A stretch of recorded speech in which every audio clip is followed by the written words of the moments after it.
utopia without that challenging the tenets of liberalism. Because when it comes to a liberal society, when you have another society that's not liberal, a liberal society can do preemptive war. And it can say, we are going to fight these people. For example, one of the greatest injustices of the 21st century was the Iraq War. And the Goebbels of the Iraq War, from the liberal end, was Christopher Hitchens. Now, he was a liberal, but he believed that the warfare that they were engaged in was just. And he believed that new atheism that he was part of, they were the only people fighting for secularism alongside the American army in Afghanistan and Iraq. So he considered his cause a cause that you could use military warfare to oppress a people. He could do that. I've seen what you've done there. You've taken atheism and you put it in with liberalism. Yeah, they're linked. All right. Don't you think they're linked? But I think you can be religious and be liberal. Potentially. Depends what religion. But for example, I'm a Muslim. I don't believe it's possible to be a Muslim and a liberal. I think it's impossible. It's like being, a vegan who eats a burger now and again. You're not really a vegan, right? You're eating meat now and again. You're not really a vegan. But don't take this offense. If I say you're a Muslim, but you don't stick 100% to everything in the Quran, then you're being liberal. To some extent, you could just say that's a sinful Muslim. There's a difference between Preston, right? There's a difference between a liberal Muslim and a sinful Muslim. So, for example, I may be a person who drinks, who womanizes, who does all sorts of madness, but that doesn't mean I'm a liberal. It could just mean I'm just not following the tenets of Islam. A liberal would be someone who says, no, 1400 years ago, alcohol was banned, but today we can revise the Quran, right? That would be a liberal Muslim. And a liberal Muslim is basically an oxymoron. Islam is not a religion in which we're proud of being rigid. We're proud of being a religion that doesn't change according to the whims and desires and opinions of the, whatever's fashionable today. We believe we have a way, a path which doesn't need any form of reformation. I get it now. So you believe then liberalism would be challenging the laws within Islam to push forward some kind of reformation which would destroy Islam. Absolutely. So I'll give you an example, right? Have you heard the term, Preston? Islam needs to be liberalized. No, I've heard reformed, but not liberalized. Right, fine, reformed. But when you say Islam needs to be reformed, it means reformed according to something else. And what is that something else? It's liberalism. Right? So I believe, if anything, we should simply say, well, if you want Islam to be liberalized, prove to us liberalism is true. Prove to us the foundations of liberalism. And show us whose history is worse, Islam or liberalism. Now, when a Muslim or an Islamic country does something that may be racist or colonial or oppressive, we can go back to the foundations of Islam and say, Preston, that is wrong because we have this text to prove you can't do that. However, when it comes to liberalism, their philosophy, their foundation, it allows for that. You can't say, for example, what the French did in Algeria, or what Christopher Hitchens was pushing for in Iraq. You can't say, according to liberal tenets, that these things are wrong. You could simply say, we don't like them, we think they're wrong, but you can't use liberalism to challenge racism or colonialism or anything like that. You simply have to say, well, liberalism allows it. And liberalism would allow it, because liberalism it's fluid. It's not like say the Quran, where the laws come from Allah and they're rigid. As you use that word rigid, you can't go around them. Yeah. But you still have to say there are benefits to living in a society that is liberal. We're here right now because of a liberal society. I don't deny that, and I don't deny a communist society has benefits, a socialist society also has benefits, a totalitarian society may also have benefits. But the question is, it's not about the benefit, it's about what's true. So for example, anybody that lives according to a liberal worldview, they will have some things that are very positive, some things that we can learn from. However, the real question is what's true. So if someone says liberalism, Marxism, socialism, communism, what's the best way? My question is going to be, bring me the evidence that your worldview is true. Liberalism today is based upon an atheistic worldview. In the past it wasn't, but today it is. Liberalism is linked to atheism. So what I want to know is, fine, I'll be a liberal, no problem. Give me evidence atheism is true. Well, you see, it wouldn't work because, like I mentioned, I like what you've done. You've taken liberalism and you've associated it with atheism. I believe it is. Yeah. So obviously, as a Muslim, there's no way you're going to touch liberalism if it's with atheism. So the way you've done it, it makes absolute sense that you would look at it as, and I'm not saying it's perfect. I don't believe there's any perfect system. Some might say Islam is if it's implemented correctly in a Sharia. I don't know. Christians might say their worldview if it's implemented in a Christian world, in a Christian country. I don't know. I've never had the pleasure of living in either one of those kind of scenarios. But what I'm saying is, it's just when I hear you, but it makes sense now because you've associated atheism with liberalism. Yeah, and it's the two are linked.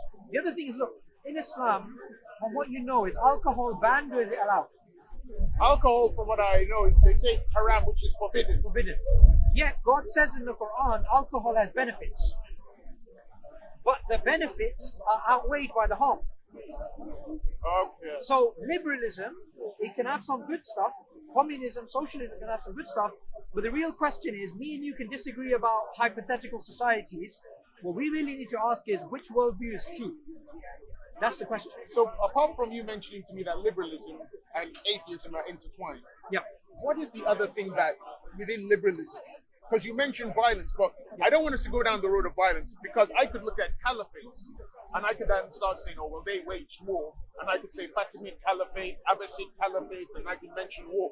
So I don't think we should stick with the war thing because no one is really morally good because each party has been involved in war. I agree with you partially, but I disagree with you partially. All human organized activities lead to violence. This is whether you're a secularist, an atheist, a nationalist, all organized human activities lead to violence. All societies, all states have warfare. That's part and parcel of it. So the question really is, whose ethics of war, whose worldview is correct? Subjective. And it's not subjective if we know what's true. And the thing which I also wanted to say is this.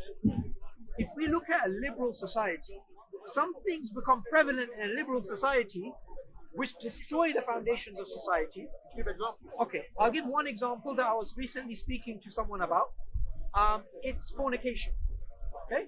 Now, fornication is something which is absolutely normal in the West, but just a few decades ago, it was frowned upon. Now, I'll give you a few examples and let me know what you think about this, right? So, you have a society in which you don't really have a nuclear family. You have a mother, a father, a child. You don't really have that. What you have is open relationships or fatherless families or single moms or single dads or whatever. And then when you have a child that's raised without parents, without the nuclear family, you get all sorts of societal problems. Additional to that, one of the things the Prophet Muhammad, peace be upon him, said is when a society, basically I'm paraphrasing, when you get fornication, God sends down diseases that their forefathers have never heard of. Now, if you look at society today, in London, I was just talking the other day to a doctor about the statistics in London about herpes, about HIV, STDs, and he works, obviously, he's seen the worst of the worst in London, right? And what you find is that not only do you have broken homes, not only do you have STDs, you have situations where basically there's no more trust anymore. So for example, someone's married to someone else, they come home late, where have you been? You know, people are always worried my partner's cheating on me. You could simply go onto your phone, download an app, right? Grindr, Tinder, whatever they're called, swipe, and that's what's going on right now. There is mass fornication happening, and this is leading to societal degeneration, STDs, broken homes, and ultimately, nihilism. Nihilism is the idea life is meaningless. Whoa, that's a big stretch. You've taken liberalism to atheism and then to nihilism. Oh, it's a jump, but I believe I can justify it. It's got evidence. Okay, so firstly, do you agree with me that nihilism is a problem? Oh yes, yeah. All right, we agree. In fact, I've accused certain people of being nihilists that I've spoken to here because of their worldview. So Good, good. Okay. Now, what does nihilism mean according to you? What do you think it means? Oh, I've forgotten the definition, but basically, their morals are very questionable because they answer to no one. It's very fluid. They can make up whatever they want. There you go. There was something else in the definition. That's I a can't precise remember. definition. They can make up whatever they want. Right?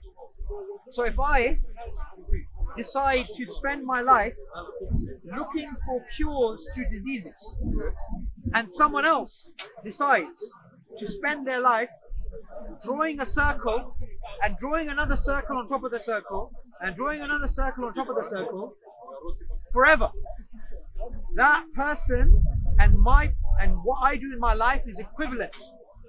I'm no better than them and they're no better than me because life is meaningless. That's nihilism.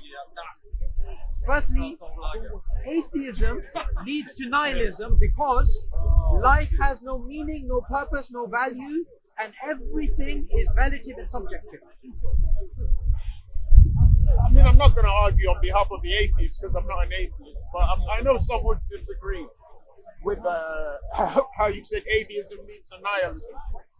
But my main discussion with you was to find out why you were very suspicious about liberalism.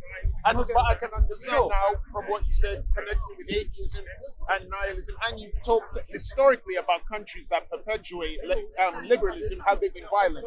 But then I did mention Sweden. That is a good example, or is it a bad example? Okay, so if we look at the history of Sweden, maybe I'm wrong, maybe I'm right, but there can be instances where you can find almost all liberal states are involved in something. Maybe Sweden is or it isn't. The point I was making is, if a state like France does commit those violent acts, you can't use liberalism to discount it. Liberalism does not have a mechanism to get rid of that. The other thing is, I believe liberalism and atheism today are as well connected as wearing a mask and more healthier lifestyle or whatever. Basically, there's a direct correlation. There's a direct correlation between liberalism and atheism, because liberalism, what does it basically say? You yourself are the free agent. You do what you want, right? And if you look at even slogans today, Nike, just do it. Slogans like follow your heart. You've heard that slogan before. I've heard Nike, just do it. Yeah.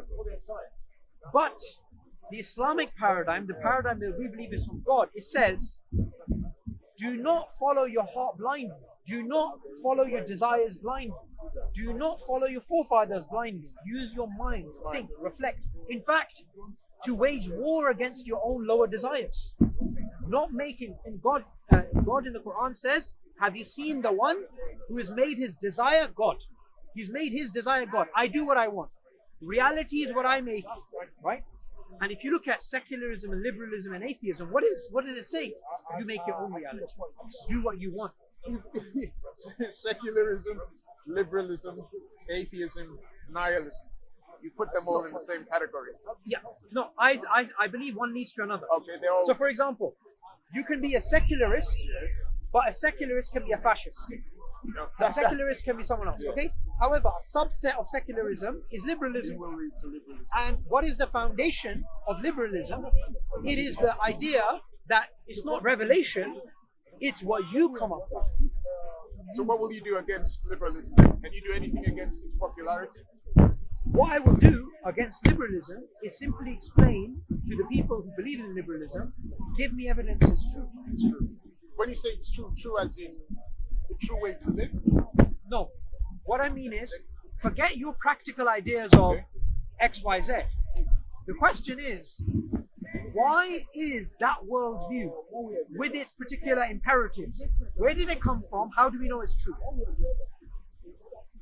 For example, I'll tell you something interesting. Someone asks me, why do you believe in the Quran?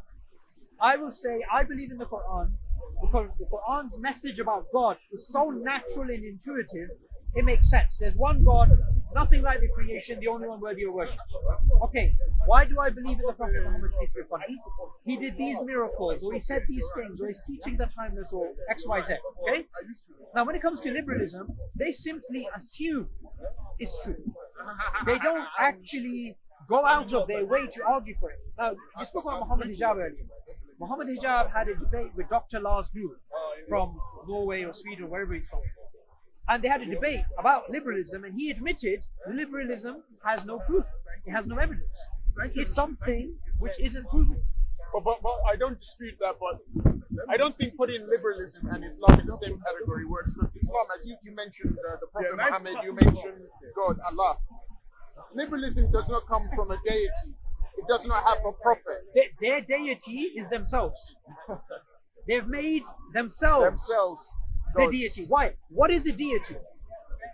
A deity is the ultimate value. It's the ultimate thing that you look up to. It's the ultimate goal. So in Islam, we believe all of our love, hope, fear, trust is all for the Creator. Now, when you make your love, hope, trust, hope, fear all for something else, that becomes your God. I watch it. A God isn't necessarily. I saw many of your videos once. Okay, I've made up a little physical idol. This is my God. Right? Your God is whatever you consider to be the greatest. And in Islam, we as Muslims, we say Allahu Akbar. Now, when you hear Speaker's Corner, if I go here and I go Allahu Akbar, what happens? People get scared. Yeah? All it means is God is the greatest. God is the greatest. Now, since God is the greatest, what does that mean? It means all authority, all power, all majesty is for God. Which China is that? And we should live our lives in a way that pleases God. That's all it means. And that is the very kryptonite of liberalism. Because liberalism, the highest value is not God. The highest value is the self. So I believe, regardless of the benefits of liberalism, it's not true, and therefore I would never be a liberal. And it also leads to atheism. It comes from atheism and leads to atheism. Although, funnily enough, the liberals in the past, they weren't atheists. They were religious. Yes, but not religious. They believed in God. So, for example, they were deists. They were people who believed, some of them were Christian. From what I know, even the American forefathers, they were deists, right? And, you know, they said about the American Constitution, we hold these rights to be self-evident, immutable, given to us by the Creator. And this is in the Declaration of Independence. This is in the human rights, right? This is their human rights conception, that it comes from God. It's immutable. But when things like you said, moral nihilism, when you said morals are subjective, what does it basically mean? It means these things are relative, subjective, and they have no basis. So I'll ask you a question. Currently, we have this massive thing happening around the world about Black Lives Matter. Okay, cool. Now, I've asked a question, and I challenge Darwin. It says, you know, I challenge these atheists. I've said, do Black lives really matter to you guys? Is it actually the case that a Black life is equal to a white life? And they're obviously going to try and say, yeah, it is. But is that true according to Darwin? Darwin considered that in the future, you guys are going to get wiped out by the civilized races, which is his race, and we, the Asians or whatever we are, we're also savages, we're beneath the white people. He believes the highest of the whites were the English, and French and Portuguese were lower. Why were the English number one in hierarchy? They were dominating the world at the time. They were dominating the world, right? So what it is, even today, you know, the people who discovered the double helix structure of the DNA, they won the Nobel Prize. I've heard of it, but I don't know this. Watson and Crick. Watson and Crick, they're two scientists. Watson recently, he said, our policies in Africa, remember he's a Darwinist atheist, liberal. Our policies in Africa, meaning the Western world, they're bound to fail because we are assuming black people are equal to white people, and anybody that's had black employees knows that's not true. And this is Darwinism. So Darwinists, what do they believe? Do they really believe black people are equal to white people? No, they don't. And this is the thing.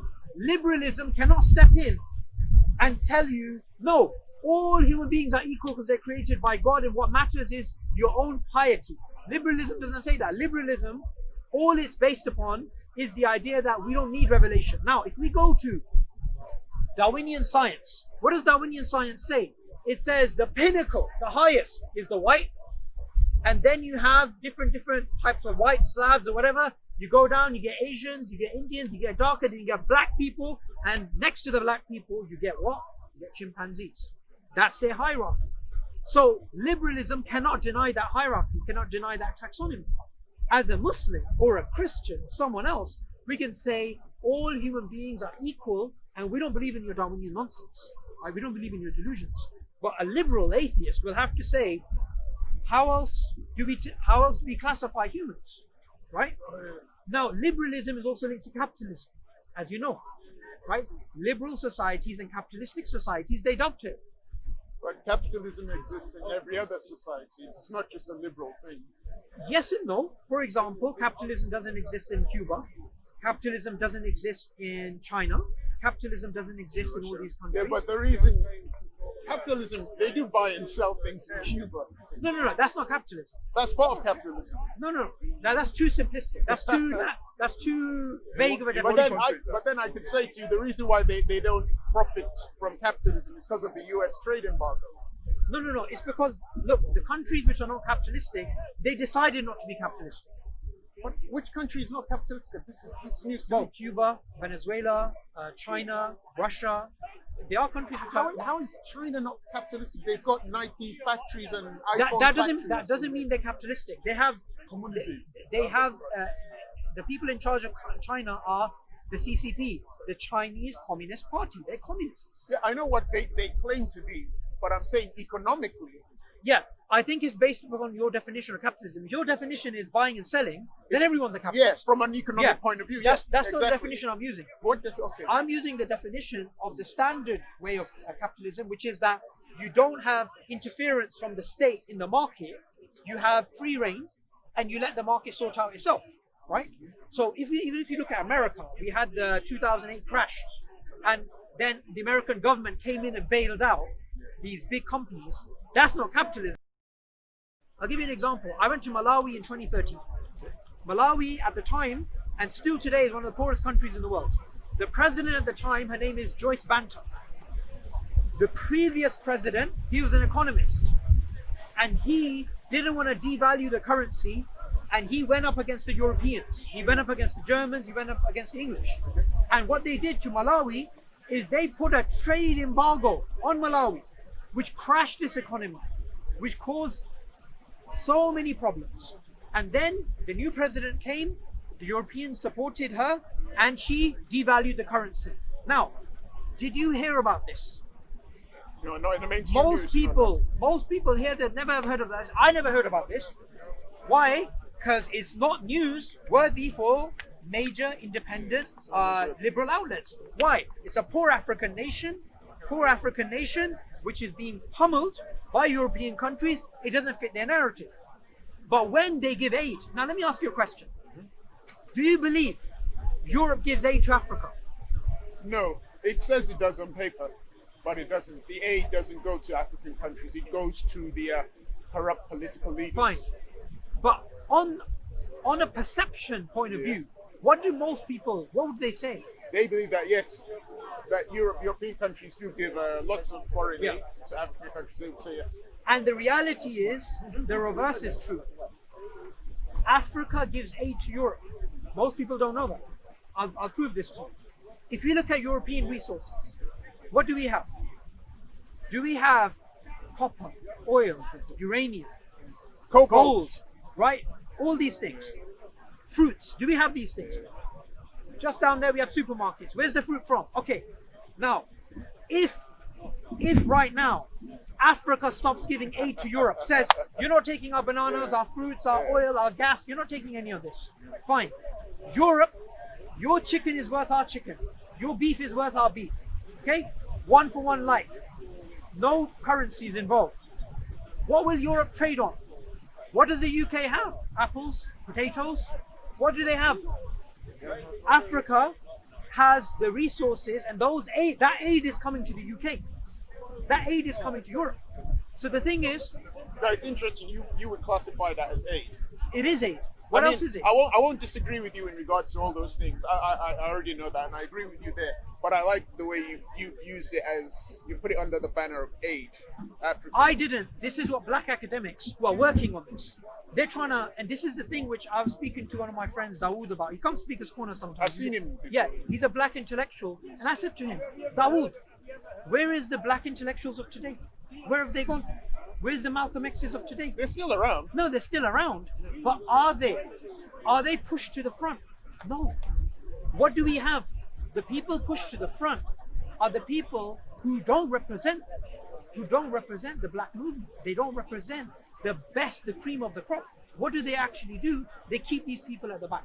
They try and create a situation. Like, for example, he was telling me, and he's doing some amazing work about, you know, what was considered black in the 60s and 70s. Even Asians, they were considered by the British black. Anybody that was not white was basically black, right? So what do we have now? We basically have a movement in the world, like all across the world, this injustice. And why did I start off this topic of race? It's to do with liberalism again. And you associate it with Darwinism. With Darwinism. A liberal, when they're looking for their understanding of the world, they can only go to nature, and their nature, that version is not based upon the understanding of nature involving a god. It's the understanding of nature with no god. And when they look at the world through that Darwinian lens, the naturalistic lens, they would say black people are lower, and there's nobody in the world that can say these tenets of liberalism means that black people are equal to white people. What happened to George Floyd was wrong. Nobody can say that. Liberalism has no mechanism to provide that. All liberals can do is they can give surface level arguments, speak about human rights as if they exist, but human rights from a liberal point of view, they do not exist. They are figment of the imagination. Why? Because if there is no God, then there is no grounding for human rights. So then how are the laws made in the liberal societies that govern human rights then? Very good question. They are a remnant of the liberal world order which existed prior to atheism, when liberalism took its grounding for rights in God. So for example, you look at America. America is still a very religious society. However, say in the next 100 years America becomes atheistic, they will still have liberal laws. Sorry, they'll still have human rights. And that's based upon their Christian heritage. Okay? For example, this idea of universal human rights. This is not universal, and it's not something which a state like China accepts. In 2013, there was a document known as document number 9 that was discovered, that was circulating around the CCP circles in China. And that document was about how we need to fight, as the Chinese, we need to fight Western influence, and we need to fight their ideals. And one of the ideals is the Western conception of human rights, because they don't have that conception. Look what they're doing to their own population. But they are Uyghurs in Xinjiang. The Uyghurs in Xinjiang, exactly. The people, the Falun Gong practitioners, Tibet, Inner Mongolia, Hong Kong. Look what they're doing. So this idea that you can have the existence of human rights without God, this is simply not true. You need a grounding, because not only do you need a foundation for human rights, you also need the idea of pain and pleasure. If you don't give people their rights, there is a hereafter that you're going to be accountable. Well, let me ask you something in regards to these things that we're talking about. Say in the criminal world, capital punishment being banned. Would you regard that as being a part of the liberalist political ideology? Not necessarily, because liberalism can allow for capital punishment. But the thing is, capital punishment is prevalent to religion. In religion, not really. You can, for example, and Muhammad Hijab's worked on this. He's worked on treason laws in liberal societies. Okay. So it's not the case that a liberal society cannot have capital punishment, because liberal societies did have capital punishment. In fact, liberal societies were even committing genocide. I know, but that's the point I'm making. These liberal societies, they had capital punishment, but over a period of time, they removed capital punishment. And I'm asking you, do you believe that that was a part of liberalism? Very good question. That led to them getting rid of capital Are you off? punishment? Okay, assalamu alaikum, see you later. Was that part of liberalism? Or was it? Very good question, Preston. It's not part of liberalism, I believe. It's part of this changing moral zeitgeist that we have in the world today, which is because there is no source of morality. Sorry, I don't want to stop you because you're making sense, but the changing moral zeitgeist. So that's separate from liberalism. Yeah, that's the changing whims and desires of society. So what is that then? Because if that's, That's in liberalism flux. is, That's in flux. That's just fashionable. Whatever's fashionable. okay, so that's not liberalism. That's not liberalism. Okay. Oh well, 'Cause- that's one good thing. At least you're not condemning liberalism for doing that. No, because you can have, like I said, the liberals in the past, they believed in laws which they believed from God, and they did not trust atheists. And today, atheism has hijacked liberalism, right? Now, when it comes to, what was I saying about, what was I talking about a second ago? The last thing I said before I forgot. Because before then I was asking you about capital punishment and how within liberalism. Yeah, the moral zeitgeist, right? So the shifting moral zeitgeist. You see, we have a lot of changing moral ideas in society. So things that were considered really, really bad in the past are considered fine now. Things, 500 years from now, you'll have totally different morals. But what it is if there is no God, then you cannot say one set of morals is better than another. God is the source of all morality. Yeah. Now, from a Darwinian point of view, and Darwinism and capitalism, they have a Thomas Malthus, have you heard of him? He was an economist. So he was a capitalist, and he believed in the fact that you have an basically you have an asymmetrical situation where you have a lot of demand and you don't have enough supply. Yeah? And that you have these pressures. And these pressures is what, countries run on and whatever, right? So Thomas Malthus, he was being read by the likes of Darwin. Darwin was inspired by Thomas Malthus, this capitalist, to come up with his idea of natural selection, which again is about pressure, which again is about competition. And capitalism is about competition. Now, capitalism essentially is what? Okay, we will get the best out of society if we have an all-out competition. We don't have any state interference. We don't have states coming along and saying, your company is too big, we have to break it up. That's what communism does. So, might is right. Capitalism allows that. Darwinism was directly inspired. Darwin was directly inspired. His theory of natural selection was directly inspired by capitalistic ideals. And when it took off, there was a movement that Darwin did not head, but he led to that movement. That movement was known as social Darwinism. Social Darwinism. Social Darwinism was the idea that the difference between the genders, the difference between the races, the difference between poor and weak nations, the difference between the rich and the oppressed, this is all part and parcel of nature, and we shouldn't interfere in this because it impedes the progress of mankind.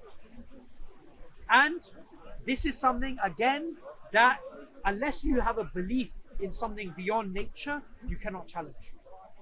So these things are linked. I know you're probably still, not totally convinced about how some of these things are linked. I'm not disagreeing with you at all. I'm not here to fly the flag for liberalism. I was always fascinated by what you or Mohammed Hijab was saying against liberalism. So I thought, do you see where you're coming from? I find it fascinating from what you've said, correlating liberalism with atheism and nihilism.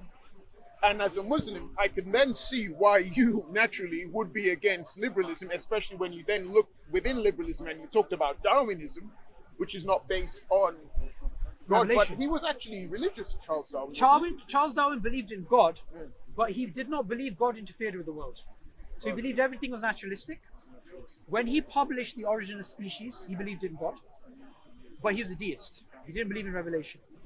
When the last 10 years of his life came, he became an agnostic because of the problem of evil and suffering. Now, what's very important is the way that people defend him and defend his racism is they say, well, he was racist because everyone around him was racist, so, But the thing is, look, he wasn't racist because people around him were racist. His views were actually better than the people around him. For example, he was against slavery, but other people around him were pro-slavery. his views on race were dictated by his theory. It wasn't just the case that society was racist, so he was racist. Yeah? And I truly believe if you look at atheists today, they jump on the bandwagon of Black Lives Matter or things like this, and Darwinists, they speak as if there's no history, that they don't have a bad history. They need to recognize, if race is a hot topic and it's an issue which needs to be dealt with, then the root of the issue is also their worldview, their Darwinian worldview. Have you heard of Yuval Noah Harari? He's a evolutionary historian. He's written a famous book called Sapiens. It's a very famous book. In that book, and you can find it in any bookstore, it's very, very popular. Bill Gates, Barack Obama, a lot of people have spoken about it. In that book, he says, social Darwinism, the racist element of Darwinism, it was being published by the most prestigious universities in the Western world. What put a nail in his grave was not science or academia, was what Hitler did with it. It was the sociological impact of Hitler and what he did, which led people to walk away from social Darwinism. It wasn't the fact that they found something new scientifically. Hence why it's an elephant in the room even today. So then you would probably think Muslims who have no problem with evolution and believe it's all being done by Allah, that's an oxymoron? Okay, that's a very good question. It depends. It depends. The reason I ask is because I've come across, not many, most Muslims, they don't co-sign or support evolution, right? But I have come across the odd Muslim who will say yes, but it's Allah that's... Yeah, so this is a wide topic. I'll give you a few... I mean, I don't want to digress. No, but it's a good question. It's a very good question. What I would say is this. If a Muslim does believe that evolution is God-directed, they're not really a Darwinist. Because a Darwinist would say natural selection is the blind driving force, not God. So they're not technically a Darwinist, they're an evolutionist. An evolutionist cannot be a Darwinist, so it doesn't have to be a Darwinist. And then it depends what type of evolutionist they are. They could be a neo-Lamarckian, natural genetic engineering or whatever. They could be different models. At the same time, as a Muslim, there are some parts of the Darwinian story of the tree of life, say, that we can't accept, right? That are very, very problematic theologically. So even if a Muslim says, yeah, we can accept this, we can accept that, we still believe, for example, that the Adamic creation was miraculous. How exactly it was miraculous, people can debate. But I'll give you an example. If you go up to any person in the world who studies biology, and you tell them, can a virgin give birth? What would they say? No, in the medical world, no, it's not possible. Impossible. It's not possible. They'll laugh at it. But as a Muslim, I believe a virgin did give birth, which is Mary. Why do I believe that? Because God created the system where a man and a woman come together to have a child, and God can create a child with or without that system because He created the system. So in the Quran, God says, when He wills a thing, He says, be, and it is. So the creation of Jesus, if me and you, we were observers, and we went around London and we got the best scientists, and we got into a time machine and we went back to Bethlehem 2,000 years ago, and all of the village of Bethlehem was frozen, and we took out, the scientists took out the DNA of all the people.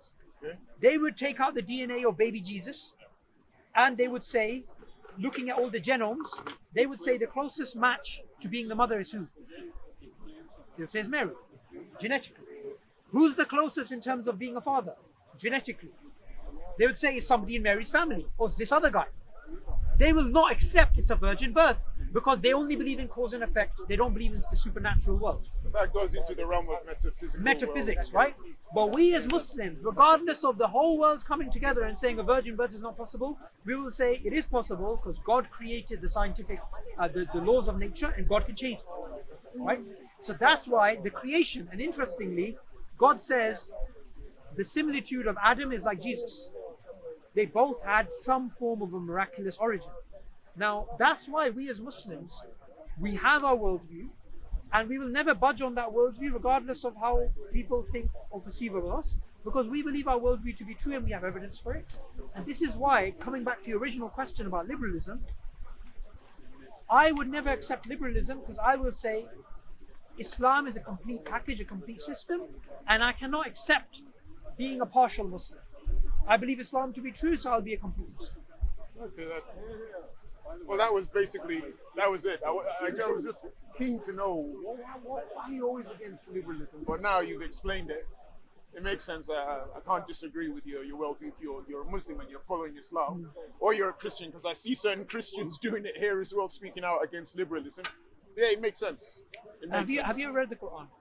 I tried reading it. It's not easy. I've actually spent more time reading hadiths than the Quran. The Quran's not easy to read. I'll give you a challenge, right? Thing is, me and you, on my YouTube channel, I have a live stream that I do. We both jump on the live stream, maybe once a month, twice a month, and we both just read the Quran, and we can discuss it. Yeah, I don't mind. I do that here sometimes with some Muslims. Your channel is Darwinian Delusions. You changed it. Darwinian Delusions. I'm changing it, yeah. Darwinian Delusions. Give me your number. I'll give you my YouTube. No, I know your YouTube channel now. Yeah, are you on WhatsApp? No. It's alright, I'll give you a call. When's your next show? I do it regularly, I can do it anytime. Just give me your number and then I'll liaise with you and set it up. I'll come on your show. I'll let you know. My Do you want to give your email instead? email. Actually, because that's the name that I use online. There you go. Just